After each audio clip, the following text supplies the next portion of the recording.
Doctor மைக்லீஸ் music therapy channel. இன்றைய பதிவில் ட்ரூத்ஃபுல்னஸ் அது எந்த அளவுக்கு சிறப்பை தரும், அதாவது உண்மையாக இருப்பது, உண்மையோடு இணைந்து நம்முடைய வாழ்க்கை, அதாவது சமுதாயத்தில் சோஷியல் இன்டராக்ஷனில் உண்மையாக இருப்பது எத்தகைய சிறப்புகளை தரும். அந்த தலைப்பில் சில செய்திகளை நம்ம பகிர்ந்துக்கலாம்.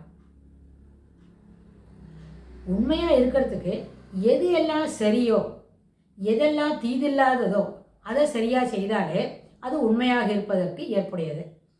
அதோடு கூட அதை என்ன பண்ணலாம், சேர்த்து நம்ம பார்க்க முடியும். உண்மையாக இருக்கணும்னு சொன்னால் எங்கே நிஜம் பேசணுமோ அங்கே மட்டும் நிஜம் பேசினா போகிறோம். எங்கே நம்ம நிஜமாக இருந்து நம்மளுடைய நிலைமையை எடுத்து காட்டணுமோ அந்த இடத்துல மட்டும் நிஜமாக இருந்தால் போகிறோம். ஆனால் தேர் ஆர் அக்கேஷன்ஸ், நிறைய இடத்துல நம்ம என்ன இருக்காது, நிஜம் சொல்லுவதற்கு வாய்ப்பு இருக்காது. அது இல்லாமல் நிஜம் சொல்ல வேண்டிய அவசியமும் இல்லை.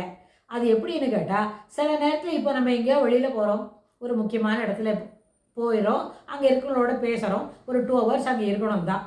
அங்கே என்ன பண்ணுவாங்க, சாப்பிட்டங்களா, சாப்பிடலாம், நம்ம வீட்டில் சாப்பிட்டுட்டு போகலாம் அப்படின்னு சொல்லுவாங்க. இல்லை நம்ம எல்லோரும் போகலாம், ஒரு கடையில் போய் சாப்பிட்டுட்டு வரலாம் அப்படின்னா, நம்ம வீட்டில் நம்ம சமைச்சிருக்கோம், நம்ம அம்மா நம்மளுக்காக காத்துக்கிட்டு இருப்பாங்க.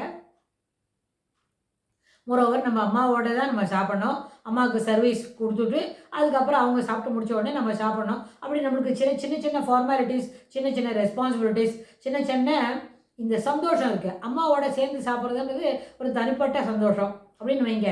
அந்த சந்தோஷத்தை அனுபவிக்கிறதுக்கு அதுக்கு பதில் வேறு யாரோடையோ போய் வெளியில் உட்காந்து சாப்பிட வேண்டிய ஒரு கட்டாயம் வருது அப்படின்னா நம்ம என்ன செய்யலாம், ஒரு பொலைட்டாக நம்ம ரெஃப்யூஸ் பண்ணலாம். இல்லை, எனக்கு இது சாப்பிட்ற நேரம் இல்லை,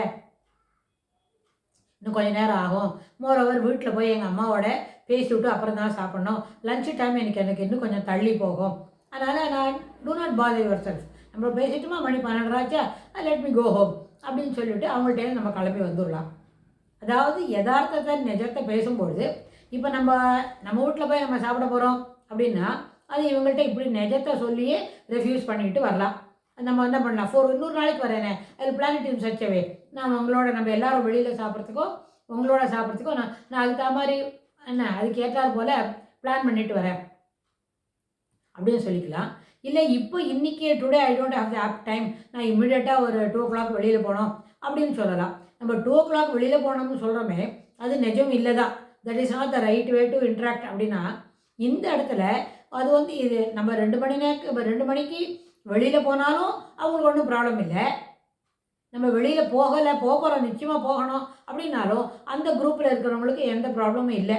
அதனால் that will not at all அவங்களோட அக்கௌண்ட்லேயோ அவங்களோட கன்சிடரேஷனுக்கோ அவங்களோட சீர்தூக்கி பார்க்குற நிலைமைக்கோ அது வராதுன்னு சொன்னால், அதுபோல் இடத்துல நம்ம என்ன பண்ணலாம், நமக்கு தேவையான செய்திகளை சொல்லிட்டு வரலாம். அதனால் நிஜம்தானே பேசணும் அப்படின்னா நிஜம் பேசிட்டும் நம்ம என்ன பண்ணலாம், வெளியில் போகிறோம், இந்த மாதிரி எங்கள் அம்மாவோட இருக்கணும், இட் இஸ் ஹைலி என்ன தெரியுமா, நான் இதை நம்ம ரொம்ப மதிக்கிறேன், எங்கள் அம்மாவோட இருக்கிறது ஐ வேல்யூ திஸ், அதனால் நான் நிச்சயமாக போகணும் அப்படின்னு சொல்லிட்டு வரலாம். அது கூட அவங்களுக்கும் அதை பற்றின வேல்யூ தெரியும் வைங்க, they will simply take it into account. அதாவது காரணம் இல்லாமல் நம்ம ரெஃப்யூஸ் பண்ணலை அப்படின்றது அவங்களுக்கு புரிய வரும். இதுபோல் எந்த இடத்துல சரியான அளவு உண்மையாக பேசுவது நிஜமாக இருக்கணும்னு சொன்னால் இது போல் இருக்கணும். ஆனால் வாய்மை எனப்படுவது யாதொன்றும் தீமை இல்லாத சொல்லல். எங்கேயுமே அடுத்தவர்களுக்கு தீங்கு விளைவிக்கக்கூடிய செயல்களை சொல்லும் பொழுது அது நிஜமாக இருந்தால் அதுபோல் நிஜத்தை சொல்லாமல் இருக்கலாம் அப்படின்னு வள்ளுவரே நம்மளுக்கு சொல்லிக் கொடுக்குறாரு. சில நேரத்தில் நம்ம ஏதோ ஒரு விஷயம் சொல்கிறோம், சில முக்கியமான சில விஷயங்கள் எல்லாம் நம்ம பகிர்ந்துக்கிறோம் அப்படின்னு வைங்க. அப்படி பகிர்ந்துக்கும் பொழுது அதனால் எந்த விதமான தீங்கும் யாருக்கும் ஏற்படாது. It is only for the sake of fun only அப்படின்னு இருக்குன்னு வைங்க. அதுபோல் செய்திகளும் ரொம்ப என்ன பண்ணலாம், சகஜமாக பெரிய அளவில் எல்லாரோடையும் பகிர்ந்துக்கலாம். ஏன்னா அது ஒரு நகைப்புக்கு இடம், அது ஒரு நகைப்புக்கு ஏற்புடைய செய்தி, அதுபோல் நம்ம இருக்கலாம். ஸோ இது மாதிரி இருக்கும்பொழுது நிஜம் பேசணும் அப்படின்ற ஒரு கான்செப்டில், அதாவது இது எப்படி எங்கேருந்து ஆரம்பிக்கணும்னு கேட்டால் பிள்ளைங்களுக்கு சொல்லிக் கொடுக்கணும். இது நம்ம முதல்ல சொன்ன இந்த ஃபஸ்ட்டு செக்மெண்ட்டில் பேசுகிறது எல்லாமே வயது வந்தவங்களுக்கு சரியான அளவில் சோஷியல் இன்ட்ராக்ஷனில் பழக தெரிஞ்ச பிறகு இது போல் நடந்துக்கிறது ஒரு சகஜமான விஷயமா இருக்கும். ஆனால் சிறு பிள்ளைங்களை நம்ம எப்போவுமே நம்ம சேனலில் we are speaking about the youngsters, ஆனால் டாட்லர்ஸுக்கு தெரியாது. யங்ஸ்டர்ஸ் சொன்னால் ஒரு 5 வகுப்பு படிக்கிறவங்க ஒரு 10 வயசுலேருந்து நம்ம என்ன பண்ணலாம், இதை பற்றி ஒரு நல்ல ஆழ்ந்த கருத்தை பிள்ளைங்கள் மனசில் புகுத்தலாம் அப்படின்னு சொன்னால், எப்பொழுதும் உண்மை பேசு. அது என்ன ஆகும்னு கேட்டால், உண்மை பேசுவதத்தில் இருக்கிற ஒரு சிறப்பு என்னவோ அதை பற்றி நம்ம எடுத்து சொல்லலாம் பிள்ளைங்களுக்கு. உண்மை பேசுவதால் என்னெல்லாம் விளையும் அப்படின்னு சொல்லிக் கொடுக்கலாம். அப்போ உண்மை பேசுறதுனால என்ன விளையும்னு சொன்னால், அதுவே அவங்களுக்கு மொரல் பூஸ்டிங்காகவும் it motivates the child to speak further. அதே போல் மேலும் மேலும் இந்த ட்ராக்கிலேயே அவங்கள பேசுகிறதுக்கு முயற்சி வைக்க முடியும். உண்மை பேசினா இன்சென்டிவ் அப்படின்னு சொல்லலாம். இன்சென்டிவ் கொடுப்போம் அப்படின்னு சொன்னால், இன்சென்டிவ் கொடுக்கும்பொழுது தட் வில் என்ன பண்ணலாம், பசங்களை மேலும் மேலும் ஊக்கப்படுத்தும் நிஜம் பேசுகிறதுக்கு. நிஜத்தை அப்புறம் பொய்யை நிஜம் போல் பேசுவாங்க அப்படின்னா அதுக்கு வகுப்பறையில் ஒரு ஃபன், அதாவது காமெடிக்காக ஒரு விளையாட்டுக்காக அது சொல்லுவாங்களா இருக்கும். ஆனால் உண்மையில் நிஜமான நிஜம் சொன்னால் உங்களுக்கு என்ன உண்டு, இன்சென்டிவ் உண்டு. அந்த இன்சென்டிவ்ன்றது என்ன, வெகுமதி. வெகுமதி வந்து சாக்லேட்டு, பிஸ்கெட்டு, அதுபோல் ஏன்னா மானிட்டரி டோக்கன். அவங்களுக்கு வந்து டோக்கன் கொடுப்பாங்க. நிஜம் பேசி பழக்கினா டோக்கன் கொடுப்பாங்க. அந்த டோக்கனை வச்சு நம்ம என்ன பண்ணலாம், இத்தனை பணம் சம்பாரிச்சிக்கலாம். அதுக்கு தகுந்தா போல் ஸ்கூல் கேன்டீனில் நம்ம எதுவும் வாங்கி சாப்பிட்லாம்.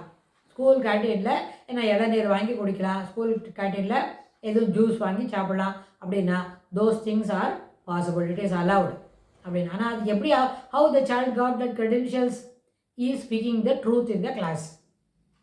அவனுடைய ஹோம்ஒர்க் செய்யலையா, ஏன் ஹோம்ஒர்க் செய்யலை, சண்டே மத்தியானம் என்ன செய்த, what is that it made you to என்ன ஹோம்ஒர்க் பண்ணாமையே புத்தகத்தை ஸ்கூலுக்கு எடுத்துன்னு வர வேண்டிய கட்டாயம் எப்படி வந்தது அப்படின்னு நிஜமாக அவன் சொல்ல சொன்னீங்கன்னா அவனுக்கு அது என்ன பண்ணலாம், ஒரு டோக்கன் கொடுக்கலாம். அதாவது பிள்ளைங்களை நிஜம் பேசுவதற்கு, உண்மை பேசுவதற்கு பழக்குவதற்கு பல வகையான வழிமுறைகளை நம்ம ஆசிரியர் மேற்கொள்ளலாம். வீட்லேயும் அதுபோல் நம்ம ஒரு மேற்கொண்டமான உண்மை பேசுவதால் விளையும் நன்மைகள் அப்படிங்கிறத பிள்ளைங்களுக்கு ஒரு சின்ன ஒரு ஸ்கிட் போல கூட நடித்து காமிக்கலாம்.